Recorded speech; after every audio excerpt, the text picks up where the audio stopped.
હરિનો માર્ગ છે સુરાનો નહીં કાયરનું કામ. અહીંયા વ્યાજે આપવા પણ વ્યાજે લાવવા પડે એવા દિવસો આવશે. પડછાયો પણ જોડે નહીં ઊભો હોય, આખી દુનિયા સામે હશે, પાછળ કોઈ નહીં હોય. સવારથી સાંજ સુધી દરેક માણસ તમને ડીમોટિવેટ કરશે. અને ભગવાન તો બરાબર દાવ લઈને બેઠો છે કે મરદની મૈયતમાં જાય પણ બાયલાની જાનમાં ના જાય. એટલે તમને બરાબર નીચોશે. પેલું વોશિંગ મશીનમાં કપડું કેવું આમ ફાટી જાય, એવું ભલોવાઈ જાય. પણ એક જો ટકી ગયા તો ચોખ્ખા થઈને બહાર આવશો. એટલે બહુ વિચારીને, બહુ કેલ્ક્યુલેશન કરીને જે લોકો ધંધો કરવાની વાત કરે છે ત્યાં કશું થતું નથી. અહીં ઘણીવાર બ્લાઇન્ડમાં રમવું પડે છે. અંદરથી અવાજ આવે કે આ કરો તો કરી નાખવાનું.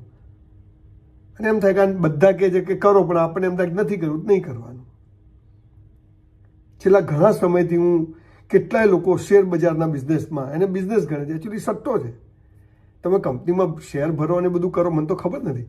પણ કોઈએ કીધું કે આ લઈ લો એટલે આ લઈ લીધું, કોઈએ લીધું આ, એટલે જે કંઈ મૂડી હતી બધું આપી અને ધંધામાં જે શેર બજારમાં લગાવ્યા, લગભગ 100માંથી 95 જણા રડ્યા છે. અહીંયા 100 લોકોમાંથી જો 5 જણા જ કમાતા હોય તો રેશિયો તો તમે જુઓ. બાકી આ તો એવું છે, ગમે એટલી હોશિયારી હોય પણ 10 મેચો જીત્યા પછી પણ ભારત એક મેચ હારી શકે છે, ફાઇનલ હારી શકે છે. પણ ધંધો એ આખો જુદો વિષય છે. મેં કંઈ કર્યો નથી, પણ હા, મેં 10 ધંધા ચાલુ કરીને બંધ કર્યા છે. મને ખબર છે મેં ચાલુ ક્યારે કર્યા હતા, કેમ કર્યા હતા, અને બંધ કર્યા તો કયા સંજોગોમાં કર્યા. હીરાના ધંધાથી માંડીને, કન્સ્ટ્રક્શનના ધંધાથી માંડીને, ગાર્મેન્ટ બિઝનેસથી માંડીને, લેન્ડ પ્રોપર્ટીના બિઝનેસથી માંડીને, જીમ બિઝનેસ, કેટલા બધા જાત જાતના બિઝનેસ મેં કર્યા. પણ એક ખબર પડી કે બહુ લાંબુ વિચારીને કરવાથી કશું થતું નથી. અંદરથી અવાજ આવે કે આ કરવું છે તો કૂદી પડવાનું. કે ગીતા શું કહે છે, તું કર્મ કર, ફળની ઈચ્છા રાખીશ નહીં. આપણે કે પહેલાં ફળ નક્કી કરો પછી કર્મ કરું. માલ વેચાઈ જાય તો માલ લઉં. ત્યાં બધા પ્રશ્નો ઊભા થાય છે. બાકી એવા કોઈ ધંધાના શોર્ટકટ નથી, એવી કોઈ ચોપડીઓ નથી, એવા કોઈ એના ટીપ નથી, એવા એના કોઈ થંબ રૂલ નથી. હા, એક વસ્તુ છે, ઓનેસ્ટી. એ મેં જોયું છે કે એના વગર તમે લાંબા ચાલી શકો નહીં. અને એ હોય તો ઝાઝો વાંધો આવતો નથી. એમાં વાંધો તો આવે જ છે પણ ઝાઝો નથી આવતો. એટલે જેટલા લોકો નવા નવા બિઝનેસમાં આવે છે એમને કહું છું કે કૂદી પડો, કરી નાખવાનું. દુનિયા ફરવી હોય, વિમાનોમાં ફરવું હોય તો રિસ્ક નહીં લોગે તો લાઈફ રિસ્કી હો જાયગી. જે મોટા સપનાઓ છે તો મોટો ખેલ કરવો પડશે, પણ એમાં ગભરાવાની જરૂર નથી. હા, એ આઈડિયા આપણો હોવો જોઈએ.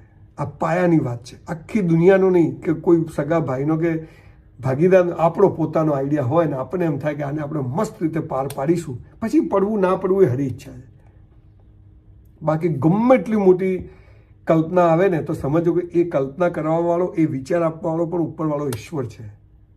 અને એ કોઈ વિચાર એમને એમ નથી આવતો. 100 વિચાર આપે છે, અમારી 99 જતા રહે છે, એક જ ટકી જાય છે. મુસીબતો આવશે, તકલીફો આવશે, પણ એ મુસીબતો, તકલીફો એ શબ્દ સફળતાના પગથિયા છે બધા.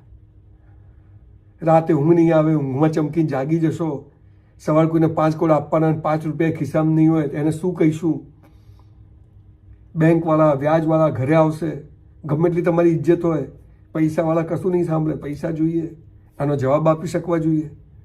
તો બિઝનેસમાં જજો. આ પાયાની જરૂરિયાત છે. પૈસાથી ધંધો થતો નથી, હિંમતથી થાય છે.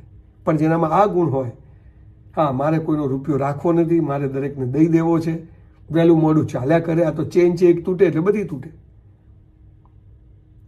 પણ નીતિવાળો લાંબો ચાલે છે, પરીક્ષાઓ થાય છે, સમય ખરાબ આવે છે, પણ એ સમય પણ જતો રહે છે અને અંતે માણસ સફળ થાય છે. પણ સફળતા એ 10 કરોડ, 100 કરોડ કે 200 કરોડ, 500 કરોડ નથી. સફળતા એટલે સંતોષ છે કે હવે મને ઈશ્વરે જે આપ્યું છે, મારી પાસે 2 ગાડી છે, 2 ઘર છે, ઓફિસ છે, હવે જે આવે છે એમાં હું ખુશ છું.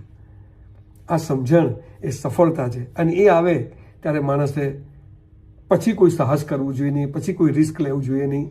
ઇનફ છે, મજા છે.